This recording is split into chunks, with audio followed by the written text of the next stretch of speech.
What's up, everybody? Welcome back to the Sports N Torts podcast.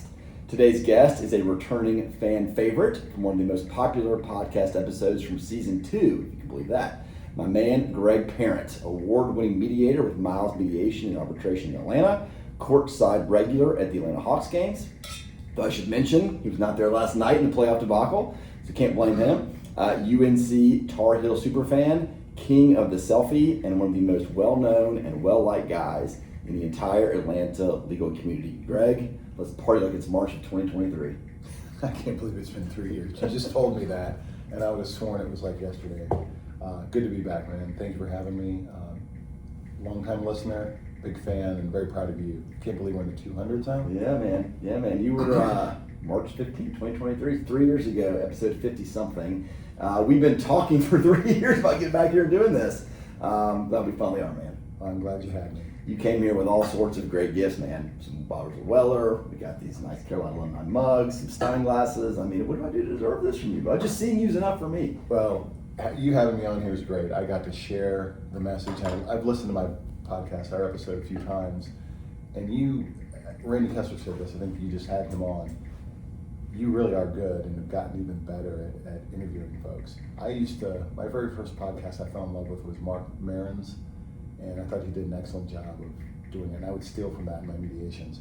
I'm stealing from your questioning style in my mediations. Oh man, you're way too kind. Well, I hope I've gotten better over the years, done a bunch. Do you feel like your mediation ability's gotten better over the years? I mean, we get all these reps and you've been doing it for God knows how long. Yeah, I think I'm in my 16th year. And you do. It's a comfort level you get. And certain things you take for granted that I don't realize until I'm talking to someone who's new to mediation about some of the foundational things I do, similar to what you're doing, and you unwind all that you're taking for granted and you look for, and it's daunting, and there's a detailed list of it. I think Randy said it pretty well. You get nervous because you don't want to mess up on certain things, but not nerves of paralysis, nerves of, I want to make sure I get this right. We didn't talk about this the first time, but a long time ago I heard a story about Mickey Mantle. It was just a regular game. He hit the ball, dribbled it back to the pitcher, but ran like his hair was on fire to first base. And later they were interviewing him like, what are you doing? Like that was clearly out. You were thrown out by a mile. And he said, yeah, but there could be a 7-year-old kid watching you for the first time, and I want him to see what Mickey Mantle's all about. So I never let my guard down. I never give less than 100%. And think about, I don't like myself to other mediators. I like myself to like rock stars and performers and TV late night show hosts. Think about when like the Rolling Stones come to town. Mick Jagger gets on stage. Hello, Atlanta, Georgia. What's going on Peachtree Street? And he makes it sound like this is the only concert he's ever done. He's tailored it to the crowd. He makes you feel like Mick is talking to me. Yeah. He ate at the Varsity today. He went to Merrimack's and stuff like that. And it doesn't take a lot of effort to do that in what we do, to make people feel special, to make them feel like you're there for them. I know you do that with every client you have. And I do that in my mediations. I try and do that in everything. So that's a great lesson, and I love the analogies. Number one, any baseball analogy, you got my attention. You got my attention. And then music analogy, got that too. And you're right. Like I always think to myself, when the Rolling Stones are performing, there's somebody in that stadium that's never heard them before, and will never hear them again. That's the one opportunity they have to hear. And Mick Jagger or whoever the artist is knows that, and the good ones bring it. Bring it home. I was in a service fraternity at Carolina, APO. Shout out to APO. We got to usher at all the concerts that came through the Dean Dome. And Aerosmith, I remember specifically, for our show, they had a neon sign that said Chapel Hill. And I'm like, he's only performing here. He was in a 70-city tour. Yeah. He's only performing here. It literally says Chapel Hill. This is tailored to us. And you try and bring that in. And what I do, because you get to develop long-term relationships with clients. I get them for a day, at most 8 to 10 hours. And I really have to win them over in about 30 seconds. So I need to come out like a performer, like a TV show host to make them look good and make it about them. Mm-hmm. Jimmy Fallon, when he has on, I'll say Kevin Bacon because I just met him. Did you now? I did. 6 degrees of Kevin Bacon is in with you, huh? I think we've closed the space-time continuum because Kevin Bacon just met me, and between us, now everybody knows each other. Everyone in the world should know everyone. Yeah. Everyone in the world should know everyone. But if he has Kevin Bacon promoting a new band, his band with his brother, or a new movie, he's gonna do what you do. He's gonna prop them up, make them look good, shine the light on them, And I have to do what Josh Stein does every day for each one of his guests in every mediation I do. And so I don't look at what negotiation people do. I look at what Josh Stein does. I look at what other podcasters do. I look at what late night TV show hosts or performers do, because that's the realm I have to live in to win folks over and build credibility and earn their trust, to kind of guide them down the journeys we do. And you do it so sincerely, right? Like the word I've heard used before is like transactional. Like you're anti-transactional. I try to be anti-transactional because people can feel that, right? Like they know if it's not, they smell it. They smell it, yeah. And I don't want to be any part of that. So, right? I mean, that's no, you don't. And it's funny, when I go shopping for things, I'll ask someone if they're working on commission or something, because what I'll say to them is, be honest with me, you cannot hurt my feelings. If this makes my butt look big, tell me. If I look stupid in this, tell me. I'm gonna buy stuff, but I don't want to be lied to. So just be honest with me. Let's see, we don't work on commission. I'm like, perfect. You're not transactional. Right. Then I'm gonna get good stuff. So I'm gonna take your line about your butt not looking big, and I'm gonna just say, man, you're looking great. Last time I've seen you since then, but last time you were on here, different person. I mean, you've been on a fantastic health journey. You've dropped a ton of weight. Love to hear kind of how you got here. Well, I went to the doctor back in 25 last year, and my A1C had crept up to about a 6. 6.5 is diabetic, type 2 diabetes. And listen, diabetes is a scourge in our country. My mom happens to be type 1 diabetes. Shout out to mom, she's gonna kill me for blowing her HIPAA secret. But type 2 is one you can have some control over with diet. On March 10th, I started using the tirzepatide compounded weight loss meds.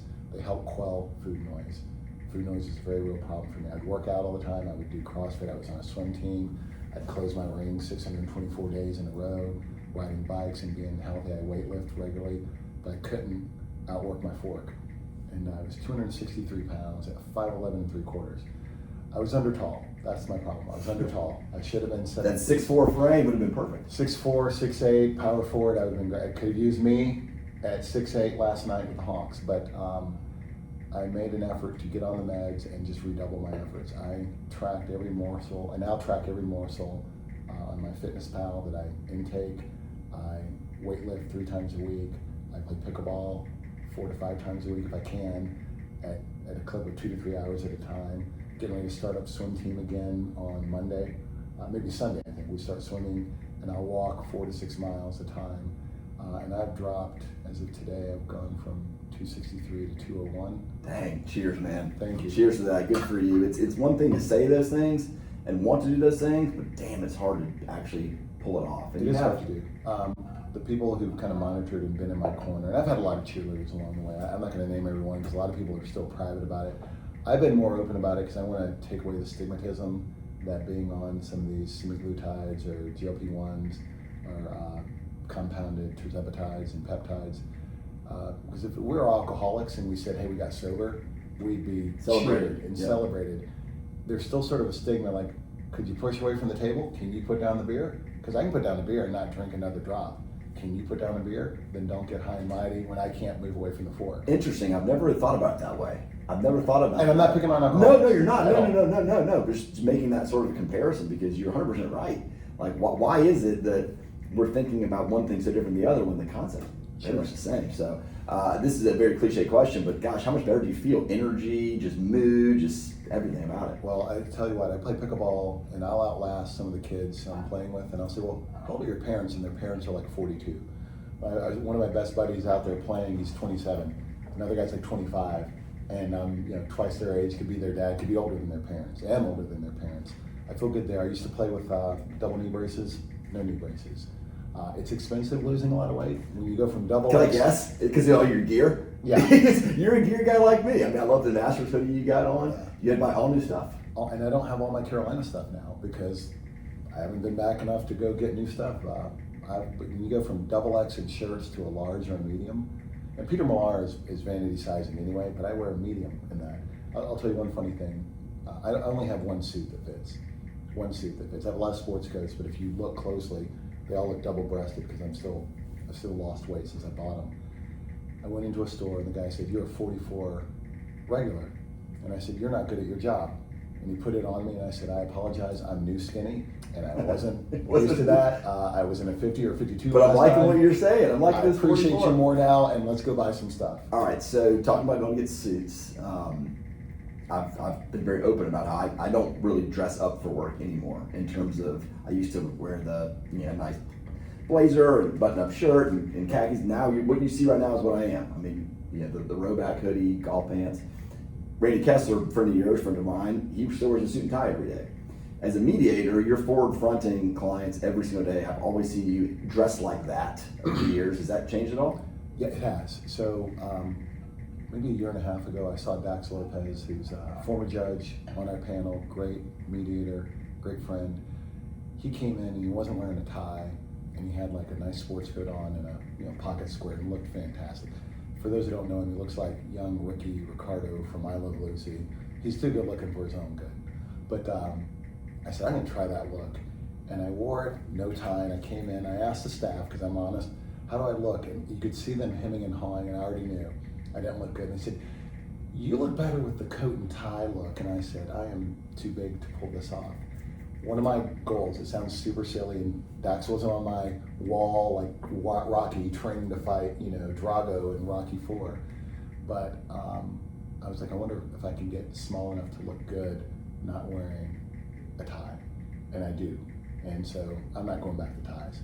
But it's also part of the role as a mediator. We used to dress up and we'd look just like you guys did, dressed to the nines. And in any mediation, the plaintiff is always a civilian who's new. I talked about this last time. And I kind of tailor to them. I don't need to be Gordon Gekko looking Wall Street intimidating in a suit. I need to be Mr. Rogers approachable, therapist approachable, coach approachable. So I'm still professional looking. I'm wearing the kind of pants we're wearing now. These might be Jory or Peter Millar. I'm wearing a nice dress shirt, and I'm wearing a nice sports coat and maybe a pocket square. So I'm professional looking. I'm not court ready, but I don't go to court, and I'm not court. So I want to draw a distinction between that, but I really want to be approachable to people. And I don't try and stand my full size anymore. One, I'm not as intimidating anymore, but I want to look approachable and comfortable, and that look is translated to polos with a vest, dress shirts, open collar. I haven't pulled the hoodie out like we're both wearing with a sports coat, but that might be next. Yeah. I wear sneakers, and they're dress sneakers or dressy looking, but I'll point to people and say, I'm wearing sneakers, so when I go back and forth between the rooms, I get there quicker. Yeah. And so I call attention to it, but I don't apologize for it. Do you feel that we'll talk about the plaintiff, because that's probably who is the one you want to feel the most comfortable with how you're interacting. Do you feel they appreciate, like, hey, he's kind of dressed, he's not intimidating with his buttoned-up tie and suit? Like, can you feel that kind of right off the bat, the rapport you're trying to get? Absolutely, especially with younger folks. So like, you're wearing your Air Jordan 1 golf shoes, and I'd come in, and if you were the plaintiff, I'd say, oh, rocking a row back and the Jordan 1s. And your attorney might not know what I just said. It might sound like Mandarin Chinese to them, but that client is going to feel seen, heard, and validated. Also, when you can tell when you see someone dressed a little bit differently. Because I want to distinguish myself from the parties. I don't want to look like a defense attorney. I don't want to look like a plaintiff's attorney. I want to look like something unique, because I am someone unique in their lives. They've never dealt with a mediator or an arbitrator. I'll tell you, the only thing that gives me pause, because I think you're still friends with like your mentors, the Edward Lindsays of the world. I mediate for Bill Major, who's one of my first bosses, David Marshall, people at Hawkins and Parnell. I've worked with Jim McLaughlin, who hired me at Liberty Mutual. Every once in a while, I'll be a little intimidated, like they're gonna give me crap for looking like I dressed down. But I did that. I had the same look. I actually wore a Georgia one for Bill Major, who's a big Georgia fan, and now that Caitlin's going there, and we'll talk about that later. I went with my new look, and he didn't fuss at me or anything. Yeah, that's funny. I think about those things too. But I love how you mentioned that, if I was mediating with you and I'm the client or whoever, and you immediately pick out my shoes, because that's something that you can talk about. And you're immediately looking in the room and you're saying, okay, what is something that I can connect with this person with, like right off the jump? I've got 30 seconds to do that, Josh. Now, we get more time with them, and I think we talked about this before. I'm very plaintiff specific, not in violation of my neutrality, but everyone else is a pro. The adjuster's a pro. The client is probably if it's like a trucking case, there's a safety manager, they're a pro. The risk manager or the in-house president of the company, all pros, the attorney's pros.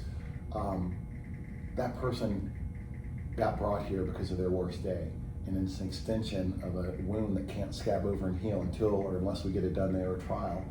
And they're vulnerable, they're scared. Even, and I've seen some guys who look like power lifters come in, but they're all scared and vulnerable. And if you can just make a human connection, I'll ask them who their team is, what their sport is, where they're from, and you just have to kind of show, I see you, I hear you, I'm going to be listening to you, we're going to be interactive. And I talked about this before, but I'll sit as close as we are, not quite broadcaster close, but I want them to see that I am invested in them and in the process, and I believe in the process. I'll tell you one funny thing that helped change early on how I do this. There was an adjuster named Elizabeth Saucio at Geico. She asked me in my first year meeting, she was, do you like it? And I said, I don't know how to answer you without sounding like a goofy homer, because I love it so much. I feel like a kid who got a Wonka ticket. I feel like a kid on his birthday at Disney. I feel like someone who won the lottery. Every day I love it. And I used to hate people who would say, I love my work. Yeah. I'm like, oh my, get out of here. Work is work. I said, no, I love it. And she said, don't ever shy away from letting people know that, because people want to work with people who like what they do. Yeah.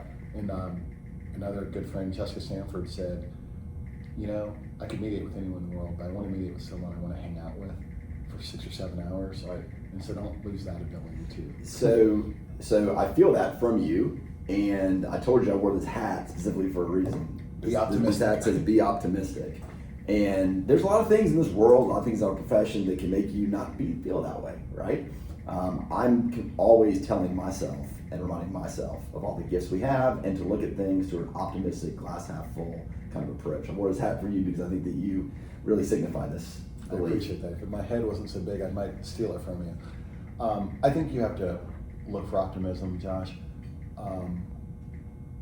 This is going to sound counterintuitive to folks, but the first thing I see are people's weaknesses. Almost like a predator. I see weaknesses first. I have to fight to see the good side, but I look for it and I find it and I identify it.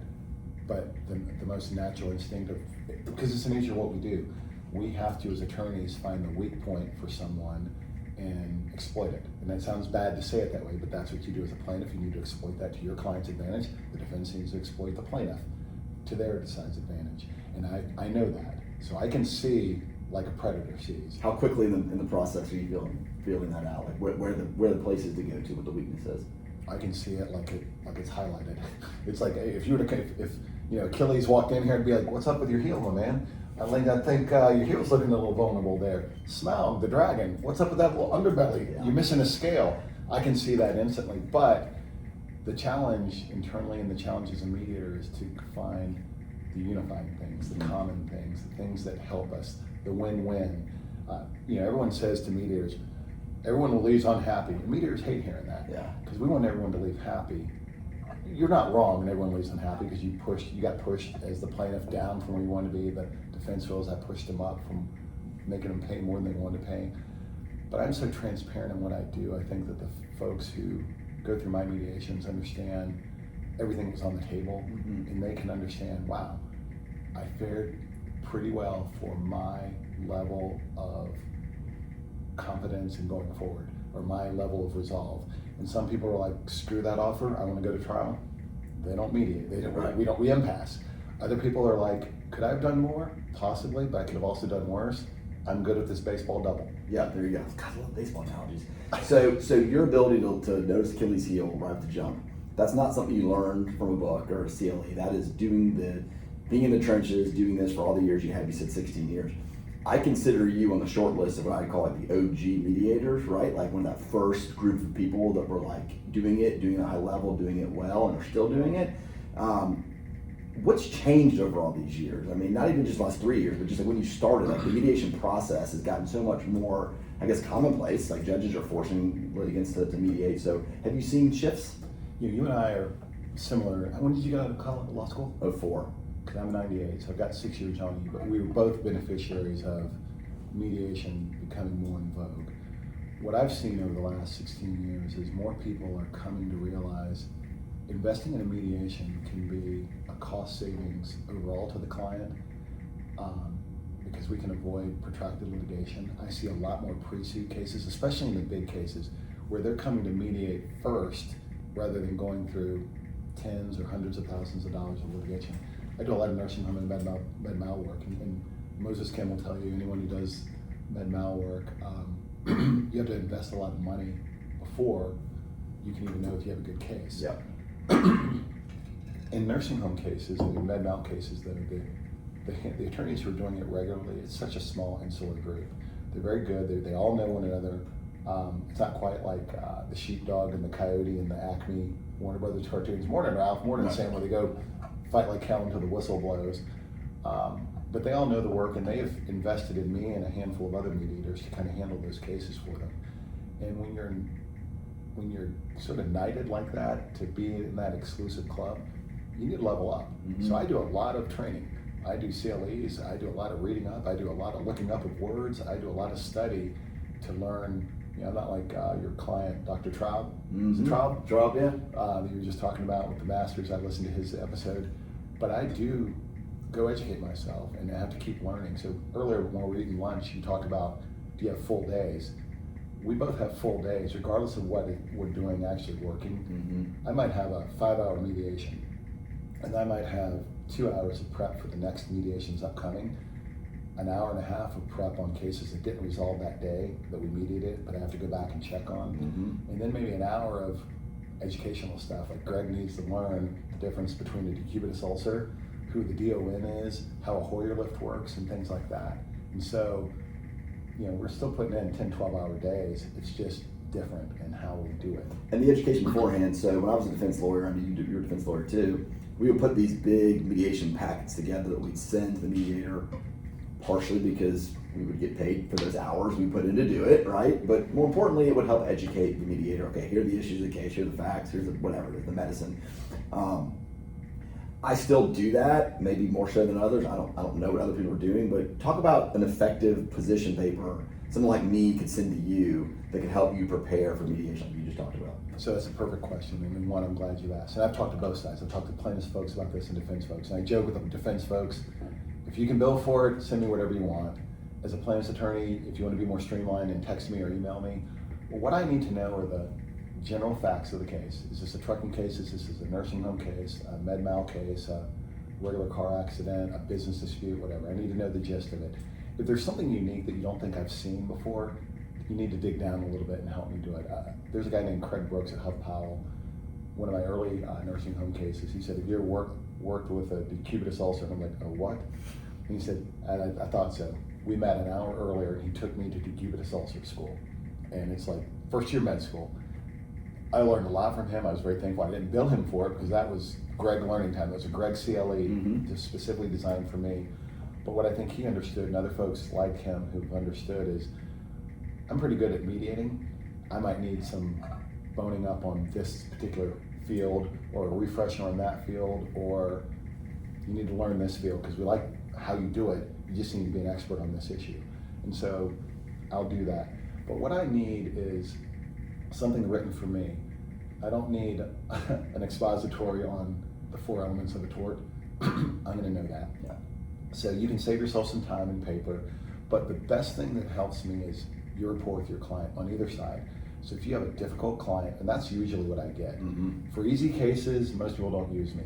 I'm called in like a closer.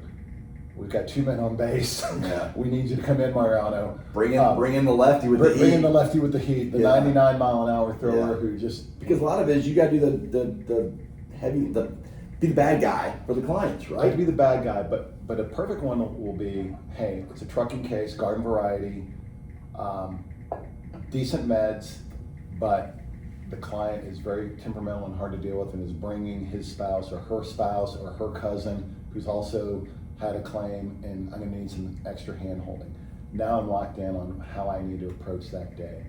I had one client come in and we yucked it up. He didn't say anything, we yucked it up, catching up like friends do at mediation. And I finally got around 10 minutes later, hey, what kind of case do we have? Oh, this client's dad was killed in a car wreck. And I just looked at him, I'm like, dude, I wish you had told me that Yeah. beforehand. I would come in with a different persona. Mm-hmm. I would come in with a different kind of approach. You and I could have still yucked it up. We've done it outside the presence of your client, and you would have keyed me in on what kind of case we're dealing with. Like you said, you had that 30 seconds, right? I had the 30 seconds, and I felt like I blew it. Now, I righted the ship. We ended up getting it done, and the client, he and I were fine. But certain things like that help me help you. Mm-hmm. And what I find with younger folks is they're always going to overdo it. They're going to send me every pleading, and I try not to bill them for it. But every pleading, everything in a position statement that's 21 pages long, and I want to just tell them I didn't need most of this. 19 of those pages. I didn't need 19 of those pages 19 and a half. or 40 of the attachments. Yeah. But a picture helps me. The facts of the case help me. The nuances, if it's something unique. And then on the defense side, if you've got an overbearing adjuster, if you've got a client who has the ultimate say but doesn't know their head from their butt, and they're going to be there kind of mucking it up. And this is something too that all mediators do. And Tony Kalka taught me this after my very second mediation. It was my second mediation ever. And he said, even as plaintiffs' attorneys who are well established, we need you to make us look good in front of our clients. Mm-hmm. So as goofy as it sounds, we need some of that Dick Vitale, Josh Stein is a diaper dandy, you got the best attorney ever. And I don't do it like that, but there'll be certain things I'll say that will make you look good in front of the client and reinforce things I know you told your clients if you need that. Yeah. I just need to know, I can do that naturally, but I need to know if there's a special client who needs extra. So what I'm hearing from you is that the facts of the case, the law, you know all that, you can figure all that out. You need to know the dynamics of the people. It's a people business at the end of the day, right? It's managing the different expectations, who's here, who's there, who you got to work with. That's what matters to you. It's a lot of EQ over IQ. There's not an attorney who's ever changed their case because I came in with some black letter law that they hadn't done, right? Yeah. Your briefs are filed, your work is done. What I try to excel at is looking at it from a different angle and being a thoughtful person to challenge and test you. What I will say to you in front of your client, in case you forget, I'll say, Josh didn't hire me to be a yes man. He didn't go, who's the fairest Josh Stein of them all, and ask me to, I'm gonna be like the mirror in Snow White and be like, oh, there's someone fair. There's this lady out with these dwarfs. She's good looking. Yeah. She's got you beat. Yeah. And I'm gonna talk about the things and intentionally take a road that's different from yours. Not undermining you or disrespectfully, but to show a client their different ways. And as the mediator, you know this, I'm the assistant coach. I can make recommendations, but Coach Stein gets the last word. And so I will not hesitate to give you all the reasons why I think my way is decent, but defer to you if you want to. Now, you and I talked about this before, Josh. If there's something you're missing and it's against the rules or that's going to be allowed or something that's going to be inadmissible, I'll pull you out in the hall and we'll have a debrief. Like, did you have too much fun at the Masters yesterday? Yeah, but never in front of the client, never embarrass the lawyer, never. I don't embarrass lawyers back and forth. Yeah, no way. All right, so let me ask you this question. I hope I word this in a way that's very respectful to the process, because you know I love mediation. I think me and you gave a talk on mediation like freaking 20 years ago at the old defense firm. I think we did. I spoke to two defense firms. Yeah. So it's like I am a believer in mediation. I will say that I've had a couple occasions in the last probably 3 to 6 months. You were not my mediator. Maybe that's where I went wrong. Probably where I went wrong. Where I felt like, and I'm very plaintiff biased, of course, but I have been on the defense side, so I think I do call balls and strikes. I hope I do. Where I felt like the defense came in and used mediation to kind of gauge where we were at, and not really intending to get the case resolved, but like, let's just see where they're at. Let's leave off at a spot where we can continue this conversation in a month or 2 months or 3 months. Not because some big thing's gonna happen in the case that change valuation, just because that's what they wanted to do. So how do I guard against something like that to avoid getting there and then just being frustrated because it wasn't as successful as we hoped it would be? Does that make sense? It does. It's a great question, and you're not unique. A lot of people have been having that frustration. I'm going to say one thing that sounds very modest, but it's out there. The folks that you call the OGs that you would consider in that class, when a plaintiff's attorney hears that the defense wants to use that person, there is a belief and expectation that if we're paying all this money for this top shelf mediator, if I'm paying all this money for this top shelf car, I expect that performance. If you're going to give me a Mercedes, BMW, Lamborghini kind of mediator, I expect it to run and hum and purr like that. Don't make me bring my Mercedes E-Class sedan and load peat moss into it, Right. or pine straw and help do things that are for a truck. Sometimes the wrong mediator is chosen for the case. Other times, and this is something you won't necessarily see now that you're on the plaintiff side, the defense attorney is as helpless as you feel. They are like a puppet have you ever seen Pinocchio when he's not big, when he was the puppet, Geppetto wasn't manipulating, he just collapses down into a heap.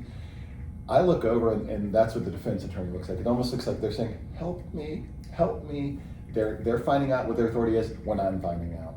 The person in charge might be a new face on the file that wasn't the adjuster they were dealing with, wasn't the first adjuster. You're lucky when you get the adjuster who is the first responder on a file and has been with it through, and you're seeing 3rd, 4th, 5th set of hands on a case. It's very frustrating for you, but it's equally frustrating for the defense. One of the things I think can help with everyone is what I call the preconditioning. I drive a Tesla, and when you program, I was hoping you were going to say that. I love this in it. Go ahead. Yeah, when you make a road trip, so if I'm trying to go from here to Gastonia, where I'm from, I need to charge one time. And so I know there's a place in Fairplay. I've actually run into folks like Mike Rafey charging there at different points. But it's well known if you're an electric car driver going up 85 North into North Carolina and parts beyond. It's a great spot. It's right exit 4 in South Carolina. About 10 to 15 miles out, my car says preconditioning battery, and it's getting the battery ready to be charged. If you go to mediation, never having talked to the other side, never having exchanged information or had a productive conversation, you're missing out on a big chunk of what mediation's for. Mediation isn't for just coming in and passing numbers back and forth, not at your level, Josh, not at the level of the kinds of cases you deal with or the kind of representation you want to have with your clients. It demands a phone call beforehand, maybe calling with the mediator. Some people give me the mediation thing 5 minutes before mediation, and I can digest it and be ready to go, but get it to me a week before.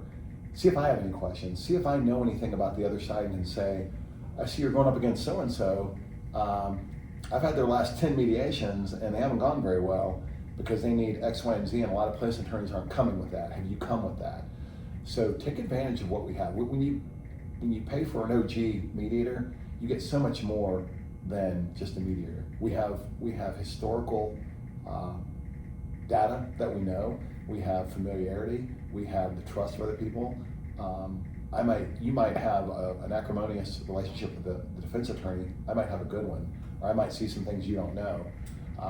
And listen, there are some jerks on both sides, but more often than not, there are misperceptions on both sides because you are always in adversarial positions where you don't get to show the cool Josh Stein that we're sipping bourbon with and hanging out with, talking about our kids we both have daughters going to Georgia, so we're getting a bond. Don't you worry, that is on this outline. You're knocking me out of here without doing that, Tom. But I get to have those conversations. And remember, everyone comes to mediation on their best behavior in their most facilitative ways. You don't always get that because you have to be soldier first. I always get to be diplomat. So precondition the other side by talking with them directly. That's the most effective way. Hey, before we get there, I just want to make sure, because I'm fine going to mediation. I love mediation. But we've got Greg. I believe that means you're going to do something, right? Well, I don't know what they're doing. Like, well, if we're just trying to check the box, let's go a different route.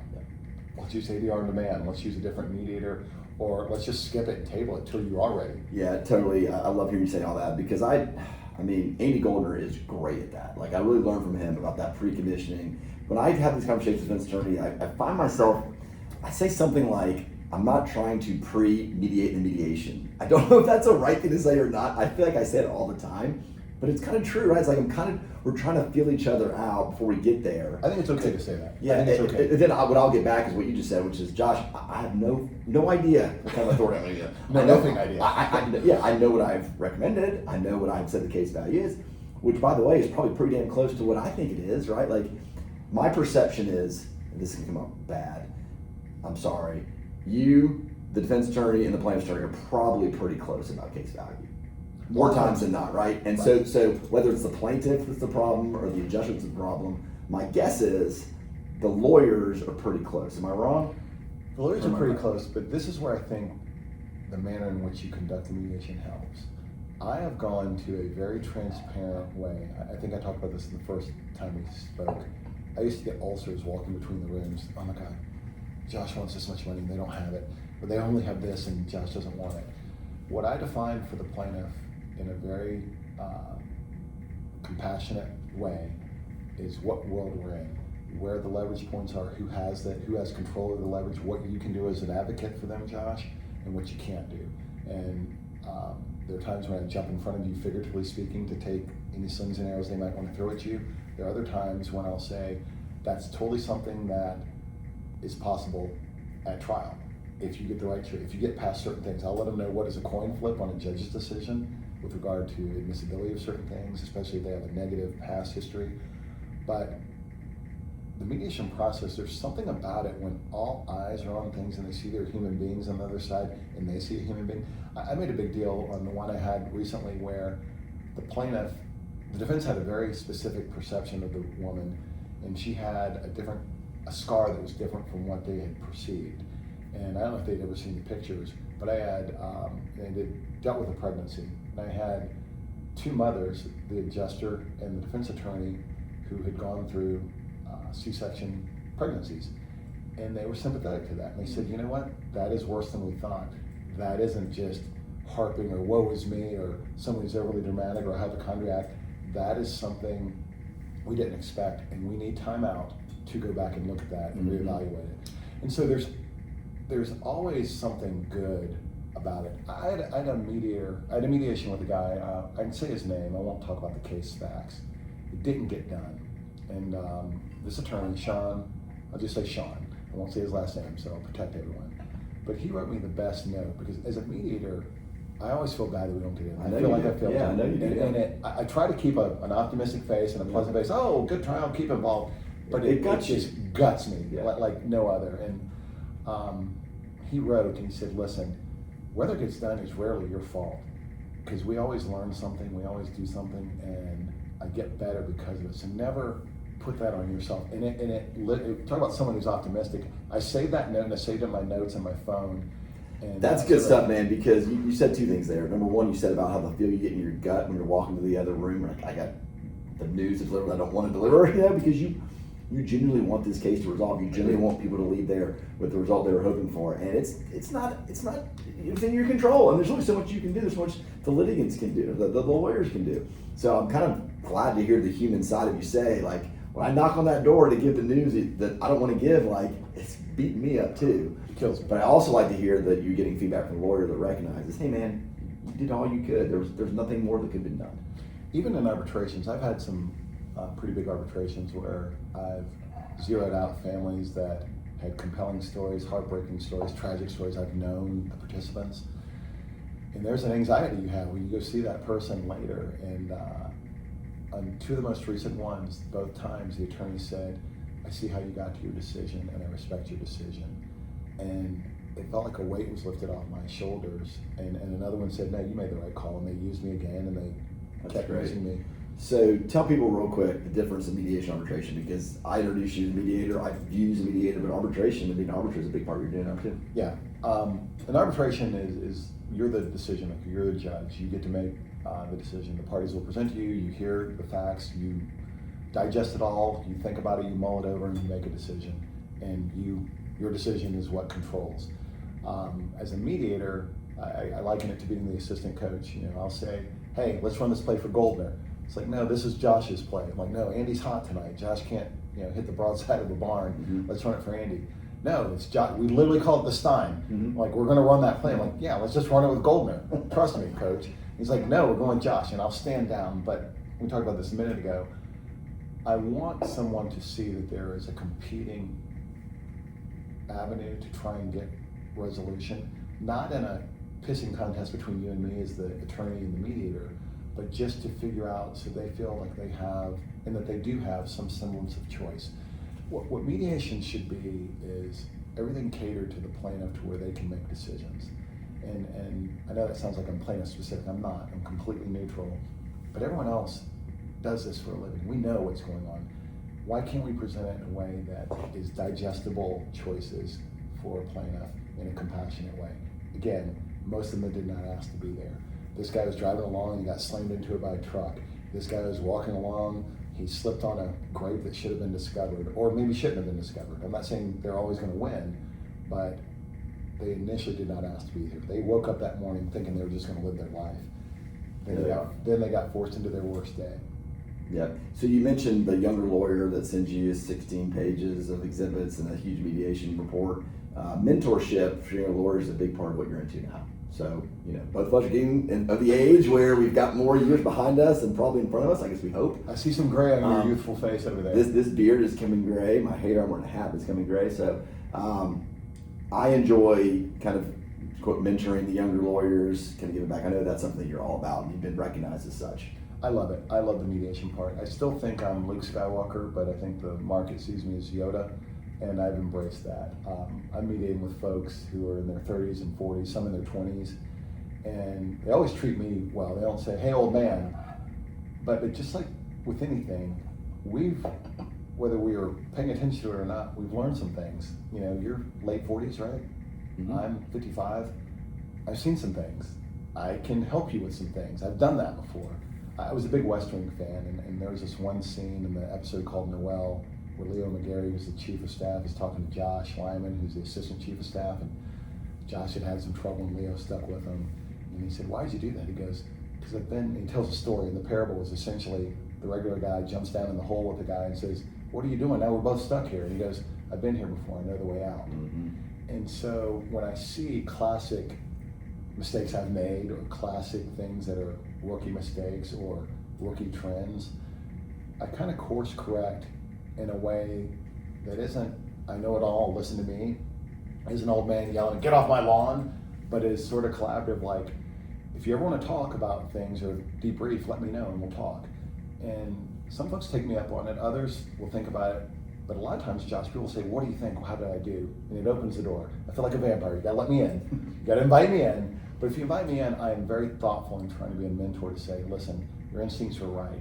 What you could have done differently is this." Or the person on the other side, you're going to see him again. Like, you're a good attorney, you're sharp.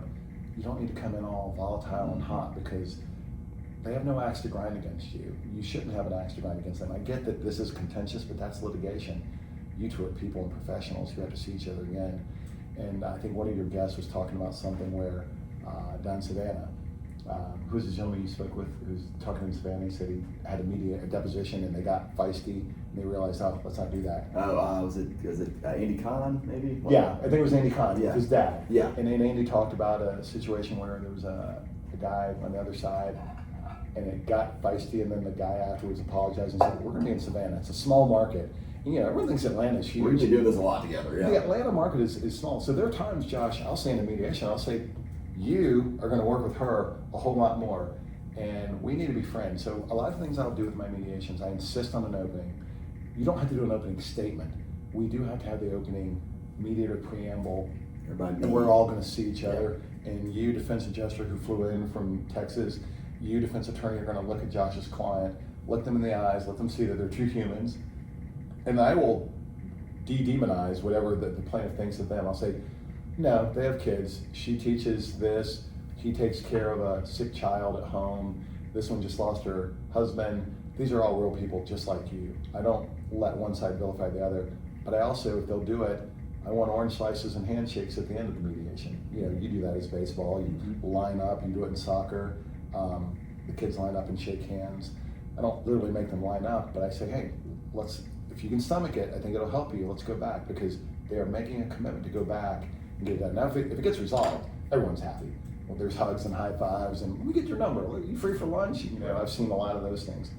One of my favorite things to do, it can't always happen, Josh, but in the nursing home cases, sometimes we'll get them done early, and I'll just take everyone to lunch. Mm-hmm. And, might cost me a few $100s, but it's the best marketing, it's a good meal, and I've gotten both sides together. So the lunch thing, you said a lot of great stuff. I'm just going to pick up the last thing you said. I've started going to lunch with opposing counsel like as soon as they file their answer. I know most people now, or if I don't know them, I know someone at their firm.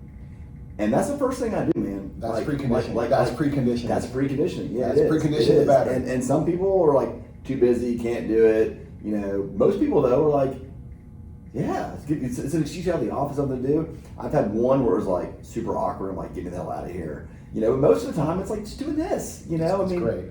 I'll tell you, the first time that ever happened to me was Mike Prieto, and I work a lot with Mike Prieto. We did with him this past week.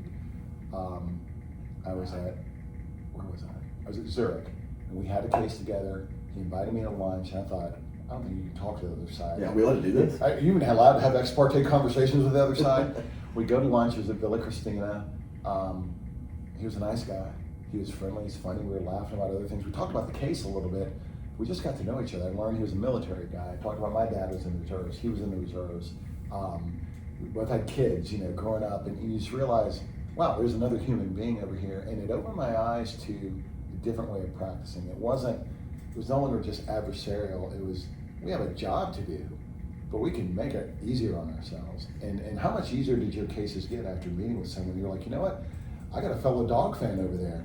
I could probably tell you the amount of motions to compel in these kind of cases, right? Because once you have that interaction with somebody, you're on a much more getting along playing field, things are easier, and you just don't get to this red, blood coming out of your fingers writing emails. Let me tell you the best example of that. There was a case I had as a defense attorney, this time in Zurich, in-house. And the attorney and I were trying to talk about when something was due, and I said, buddy, don't worry about getting it to me because I'm leaving town and the Tar Heels are in a bowl game. He goes, I'm a Tar Heel. I'm like, what? He goes, I'm going to the same bowl game. And we laughed about it, and when we show up, we're 3 rows apart on opposite ends. So all of a sudden he stands up, Greg Parent. I'm like, Richard Foxworth. And I look up and it's Richard, and we started watching games together all the time and just became super best friends. But it was because I said, let me just treat him as a human being. Let me be a little transparent. In today's society, we're all so guarded. Even in a world of social media, everything is kind of curated, and we create walls, and we install walls between ourselves, and we try to be big, tough, bad warriors.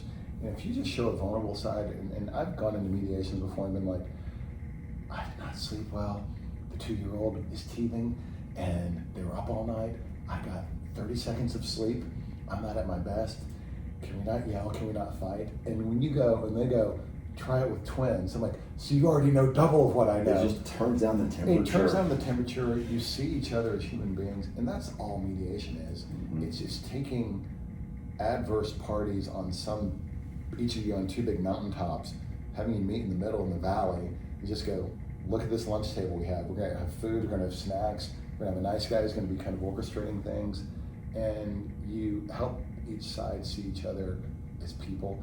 But that preconditioning you do is just genius. And I hope everyone listening to this pulls a Josh and invites their opponent to lunch, because that's how you ensure better outcomes for yourself. Yeah, they're not going to roll over and pay you. Yeah. No. But look, listen, we eat lunch every day, or I do.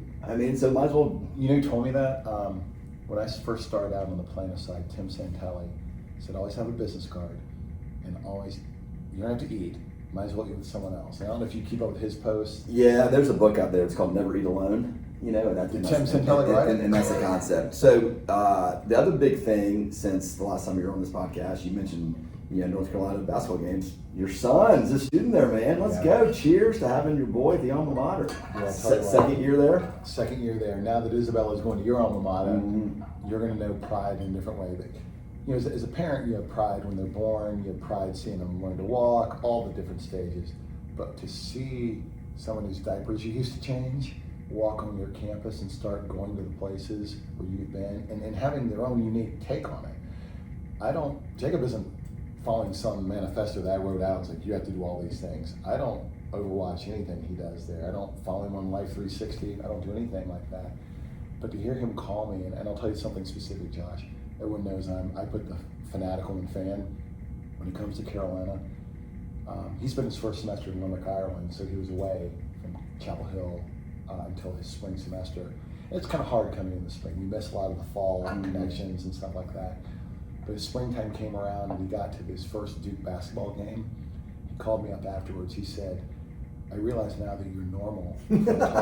Compared to people who did with him? He said, I was in the stands, there was this grandmother yelling, F you, Cooper Flag, and all these crazy people that make you look normal by comparison, and I get it. And either insert Obi-Wan watching Luke grow or Darth Vader trying to lure Luke. It's like, yes, strong as the force. Yes. Strong as the force with you. I love it. I love the pictures that you post with him, and that's awesome. And now, your daughter, senior in high school, just like mine, crazy seasons of life that we're in, she's going to be a dog. So I'm going to cheers you on that. We'll take her to Athens. They're going to treat very good care of her. Right, I told you this right before we started. The over-under on the damage I would do in the bookstore in my first visit was set at 1,000. Terrible line, by the way. Terrible It was way too low. Oh, I blew by it. But you've never seen someone more proud. Renee went to Georgia State. That's my wife, and but we've had 2 Uggas on our porch. She's always pulled for Georgia. I have a Georgia helmet for the back-to-back national championships that you guys have won that stays on my mantle. And with Carolina football not being up to Georgia football levels, it's given me sort of a second team to pull for. She's always wanted to go there, and for her to get in and to see your kids just realize their dreams. This is a weird season we're in as parents, and for me, the second time, final time, you have one more with your son. Mm-hmm. But to see her get to where she wanted to go and to have a new fan base, and you know this about me, everyone knows this about me. I'm a fan of my friends, I'm a fan of my family. And to have an excuse to go get new gear, because when Jacob got in, I already had it in Carolina. I didn't get to really get anything new. I'm Googling Air Force or Jordans. Now, fortunately, Georgia's colors are the bread color, so I already got the best Jordans. But we're just talking about pictures of the pictures I have of the new Peter Millar, the new Porn Legend. You went like 3 golf shirts, 2 pullovers, pair of khaki shorts, pair of khaki pants, the flag, a vest, the vest, the belt, and the 7-foot blow up. 7-foot blow up inflatable. You had some platters. You had some Yetis. They had anything left when you walked out of that bookstore, man? I think that if they had worked on commission, they would have been very happy. To quote Pretty Woman, if they had ignored me and not helped me, I'd be like, "Do you work on commission?" Big mistake. Big mistake. Huge. Big mistake. So, and I'm not done. I'm not done. That was visit 1. Yeah. So you've used a term with me about the stage that we're in with these kids. The last finals, or the final last. I don't know how you put it, but it's so true, man. Like, we're going through all, like, the soccer game we went to last night, right? Like, that was her last high school soccer game. So it's the final last. I mean, talk about just the experience going through this, because we're both doing it at the same time. I know you're videoing, but this will probably elicit some tears. Seeing her last game, sorry. No. I'm not trying to make you cry, man. Yeah, it's just really special. I used to coach them all, and I know you coached a lot, and I love your World Series, Little League World Series, Little League Series podcast. They let me photograph, and then I got an official media pass, so I can walk around the field and I talk to the referees. I feel like I'm coaching. Yeah. It's like, I imagine the coach like, "Who's this idiot?" And they're like, he's friendly, he's safe, he's not going to meddle. But I get to walk around, I get to kind of listen to the coaches, and my daughter's team has 3 excellent coaches. One's a volunteer, one's a teacher, and one is their hired coach. And Josh, when you get to see your kids perform and learn things and do stuff, and Caitlin's so good at soccer. I played soccer, and she does things I couldn't do. Like, every once in a while she'll juke someone or move the ball around with her feet like you think a point guard does with the basketball with his hands. Well, I've seen her do it with the down the Hawks game. Yeah, that was a great experience where Mohamed Gay passed the ball to her. He was dribbling with his feet, and he passed the ball to her, and she dribbled a few times and passed it back, and he shot a 3-pointer and made it. But I took a picture of her waving to me afterwards, and I was just spinning my feels, thinking about the fact that it's over. And I'll tell you, though, I never missed a beat because of something Lester Tate told me. Lester Tate was the former state bar president, and I remember in the heat of things when they were younger, and I was coaching both of them, and I was just having a tough day, long mediation, frustrated. I said, now I have to leave here and I have to go to practice, back to back. And he looked at me with a wistful eye because his kids were done with it. He said, "You still get to go to practice?" Mm-hmm. And Josh, there's seminal moments you remember in life, a handful of them, and I'll credit Lester Tate till I die with that moment, but it reshaped everything about how I appreciate the kids. And they were still young, so I didn't miss anything. And so thank you, Lester. But from then on, instead of worrying about how come no other parents step up to coach, I'm like, cool, no one else wants to coach, I get to coach again. Yeah. No one else wants to take the pictures, I get to be the photographer. No one else is going to compete for this, we get to help the boosters. Going with my wife to Costco and spending $700 on getting stuff to stock the boosters, tent and everything that we have at the school. There are little things we don't get to do anymore, but we got to do them, and my kids got to see it, so I got to be there. And I think I said this in the earlier podcast, but Knowing my daughter respects the photography and appreciates it, and her friends like it, and they like her more for it, it's just a win-win. So I get what I want to do. She gets what she wants to do. I don't meddle. I don't interfere. And even this last game, she said, try and get some candidates. And then she paused. She goes, but let me know so I can look at you and look good. And I got him. I know my shot. So, man, bottle that last 2 or 3 minutes up and just inject that into my veins, right? Like what you're saying is just so dead on, and people need to hear it. People, these young kids, these jobs that they think are so damn important, and they are, but they're not as important as doing what you just said it was. I wish it for everyone, moms and dads.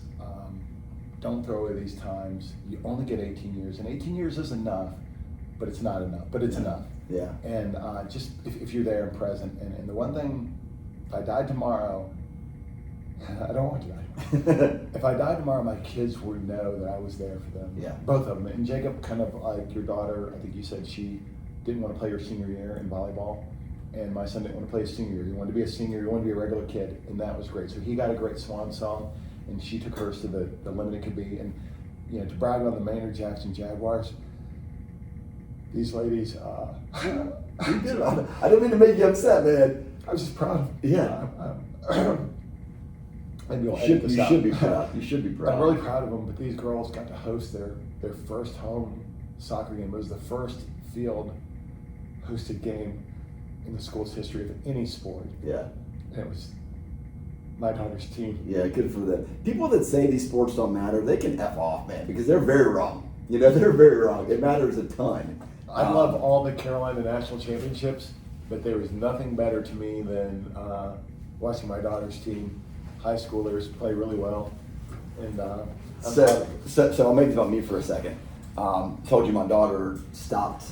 She played her junior year and her senior year, and actually probably about half dozen of the girls didn't make it all the way through their senior year for varying reasons. But they're still good volleyball players, and we're all friends. And so one of the dads signed us up at the church league for dads and daughters is a volleyball team together to play. That would be awesome. And so talking about the final last. So the date today is what, May 1st. So playoffs start next Wednesday, and it's one of these things like you play until you lose, kind of like what your game was last night.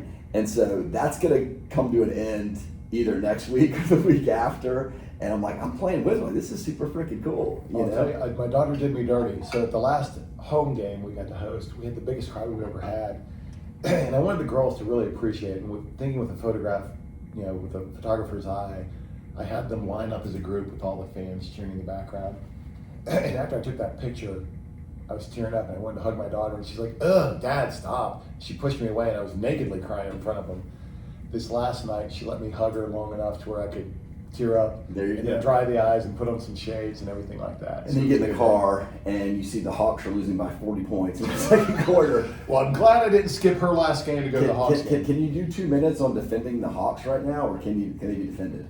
I don't know I didn't see it. I don't know what happened, Josh. I was as shocked as everyone. What I got was a lot of welfare checks.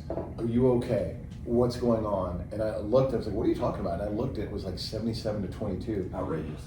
Josh, me, Andy, Gunnels, and Isabella could probably do better than that. If nothing else, every 24 seconds they'd have to give us the ball, and eventually one of our chucks would land. I don't know how you did that. I don't know. Poor Randy Kessler was there, and I saw a video because he got the fight video because of course he's courtside and he got that footage. But for him and everyone else who had to witness it, I don't know what's going on. So people that listened last week to Randy, we did a good kind of discussion about how he ended up with Florida sees the Hawks, why he goes down there, why it's been important to him in his practice. I'd love to hear kind of your impression. You've been down there, as well. Well, I thank Parag Shah for getting me down there. He took me as a guest one time, and once you have that floor experience, you never want to go back up. I joke with my friends, I'm like, I don't have enough oxygen. That's like climbing Everest. I don't have a Sherpa with me. I can't go back up there. I've been on the floor for about 10 years. I love going to the games. I love trying to find the former Tar Heels. I've talked about that with you before. But one of the best things is when you bring people, and like if I brought you, you can afford the tickets. You can afford to sit down there. It's not something you choose to do or have done. And it's such a unique experience. It's different from any other sport. The closest I've seen to approximate it is the Delta or Truist seats at the Braves game where you can hear the pop of the leather from a pitch and but for the netting, you're right there. Here there's no netting. As you've seen, I walk around the court, I interact with the players, the refs. I've met referees. My daughter's posed with the female referees. I talk to everyone in the stadium. The one thing that's a little bit frustrating if your first time coming with me is it takes us about 20 minutes to get to the seat. I know every usher, I know every ticket taker, I know the janitors, I know the team owners, I know the players, I know the managers, I know the security. So I've got to dap up everyone before I get you to a drink. But I'll tell you ahead of time so you know. Anybody do more of that than you? Randy, whoever else is down there, or are you the mayor of that? Randy, Alvaro, and I are the same in that regard. And Randy's a godfather, and so I'm Randy Light. Randy knows everyone, and because of his work, and I think he talked about this in his podcast, he's represented a lot of players and stuff like that. And he's been doing it for 25 years, I've been doing it for 10. What Randy, Alvaro, and I all recognize in each other is we're really kind of the same person when it comes to that. Just natural, extroverted, want to connect people. There are a few, hubs out in the world like that who just do it effortlessly. And I learn from Randy all the time. One of the things that he does really well, when he does CLEs, he doesn't go to a family law CLE, he'll go to a tax CLE. He knows nothing about tax. There'll be no one who can necessarily refer anything to it, but he wants to learn, he wants to meet people, and maybe someone might need something. And so I've picked up a lot from him. But what's cool about it, Josh, is I'll bring my kids, I'll bring neighbors, and just watching taking in the experience, seeing how big these guys are, seeing how they move. I don't drink much, so I don't always take advantage of the free drinks. The free food is great in the Delta Club. But just being down there, and I never thought it would help me business-wise, but I think it has. I've gotten to see people know it, but I've never taken someone expecting them to mediate with me. Again, not being transactional about it. Not transactional, not even smart, not even smart about it. But I have gotten to take some people who have done things for me, and I think it's a nice thank you. Yeah. When I'll use Bill Marshall, or David Marshall from Hawkins Cornell, and Bill Major, two of the guys I worked for, and you take them to a game and they say, "Hey, I'm proud of you." And I'm like, well, I was a knucklehead who didn't know my head from my butt when I worked for you. Yeah. But to hear him say that is just worth whatever. It's unspeakably valuable to hear things like that. When you take a neighbor who might not be able to afford to do that or get there, and they're just awed and wide-eyed, you feel good about it. So there's if there's a selfish angle at it, I enjoy making people feel good about it. But it's also a neat way to say thank you. I'll give you an example. There's a lady named Jen Starks who I met at a GTLA function. An attorney introduced me to her. And we talked, and she said, well, I need you to come speak to my people. And I said, okay, I'll do that. And I brought her to a game. I didn't speak to her people. Yeah. But she was true to her word in November of last year. I might have brought her last year, the year before, but she had me speak to a target audience for me of attorneys and adjusters and decision makers and doctors. It was a steak lunch. Didn't interfere with my work day. It was a beautiful thing. And so I took her to another game as a thank you. Yeah, I was like, wow, it wasn't supposed to be transactional, but you kind of held up to a bargain that wasn't the reason I brought you. Right. But I see that and thank you, and so I get to do things like that. So it's a neat tool in my utility belt, but more, I like basketball. Yeah, you like baseball. It's fun. We're over our time. I'm going to ask you. I'm going to ask for a few more minutes from you because I want to get an update on your photography passion and just the pictures you're taking, what you're doing. I always love to see how you can, kind of display things. Even before the podcast started, you had an eye for setting up the table. So just give us a little bit of what's going on photography-wise. So I'll tell you something that's just happened recently. I was at one of the kids' last home game for my daughter. There's a guy out there with his gear, and I'm always watching other people's gear. Sometimes with lenses, I'm like, oh, that's a lens twice as long as mine. I'm not got lens envy. I got lens envy, and my wife always fights me. I think I said this before. That guy gets paid for it, you don't. And I started talking to this guy, and he had, I guess, hit it big as a computer tech guy, so he just does it as a hobby. And Josh, if I were to give you the equivalency of what he had in lenses, I don't. He's like Willy Wonka. Like, he has every lens. Like, he said he was a Nikon guy. He had every lens that Nikon's ever had. And he showed me the pictures of what he had. And if I were to try and price it and keep up with him, I can't fathom what it is. But I learned so much about him and about photography. And I even got better in my shots because of that. So I'm a big fan. I know every photographer at State Farm and the photographers in Chapel Hill for the Tar Heels. I talk to professionals all the time. I nerd out. It would be like if they dropped you off at a fantasy camp, so you get to talk to Wade Boggs, Derek Jeter, different people. You'd be like, Yeah. Dale Murphy, I want to talk that. to you. Yeah. And so I enjoy that. I try and get better. I just got this week a lens it's designed to make it look like disposable camera, the era that you and I grew up in. So we didn't have selfies. We had the disposable cameras. And I bought a lens specifically to make shots look like that. And I took shots of our swim team. That's great. It was just fun. You also have the superpower of being in a room and you can make your way around the entire room, talk to every single person, make them all feel very good about your interaction with them, take a picture of all of them, and do it all in one setting. Yeah. How do you do that? I'm a people person. I am a natural extrovert. I have introverted tendencies. I do need my downtime. I can go to a big party like the GTLA is going on right now. I could go there if one person needed to talk to me, we'd go find a quiet place and I'd spend as much time as they needed. But I generally like seeing my friends and stuff like that. I call it the Monsters Inc. thing, Josh. Going back to what I said before, the first thing I noticed is weaknesses. If you remember Monsters Inc., they wanted to scare people to create energy, but when they made them laugh, they got 10 times the amount of energy. I get such a vicarious thrill making people feel good about themselves or finding the good in people. And I think I'm very human. We talked earlier about my weight struggles. I even talked to my mom about this, Josh. She didn't know I wasn't really happy with how I looked because I would change the angle of how I took a picture. I would point to people to kind of cover my belly. So there's a whole group of friends who call what I do and all my selfies the point. And I said, I wasn't pointing to point at the person, I was pointing to cover up my big belly. And so they're like, you don't point anymore. I said, I'm skinny, I don't need to. But going to answer your question, I enjoy interacting with people and figuring out who they are, and not on a superficial level, but a real level. So I think my superpower is if I work a room, I'll know everything about that person in about 5 minutes, and I can remember it and call back to it. And that helps me professionally, but it's like how I have to work. Well, keep it up, man. Keep that energy level up. Keep doing it. I love seeing these places, and I'm glad we got a chance to sit down and do this again, man. I appreciate it. It's always good to hang out. Yeah, I'm proud of the way you look now. I thought, I think that's amazing that you. I need to get one of those Robacks. What do you think? You like Roback better than Peter Millar? Roback is my number one. It's my number one. Peter Millar, you ain't gonna hear me complain about that Masters Tech you have. I'm not gonna complain about that. I'm not complaining about the Masters Tech. I also did damage at the Masters Tech. I think I did worse damage at the Masters than I did at George's bookstore. You can't walk into the Masters 10 with $1,000. So that would have been a ridiculous over-under to set. So yeah, I mean, add the Roback to your catalog. That'd be good. Sounds good. And also proud every year I see you getting Mediator of the Year or being nominated for the top happening this year. So give yourself a pat on the back before we close on the most recent awards. Well, I think coming up next week there's an award for Best Mentor. And it's ironic that I'm getting it because I had what I consider one of the best mentors, coming into Miles under John Miles' leadership, and Joe Murphy is my mentor, who I credit as my mentor with things.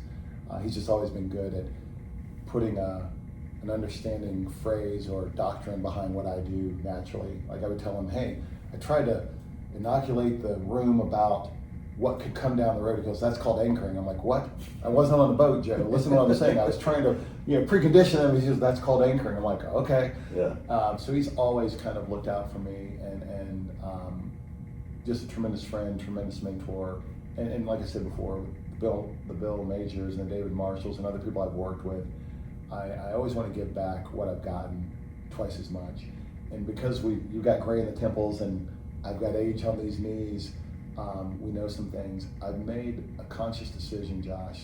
This last part of my life is going to be teaching more and educating more and mentoring more. And we've got a lot of new folks on our panel, and all of them know, even other panels.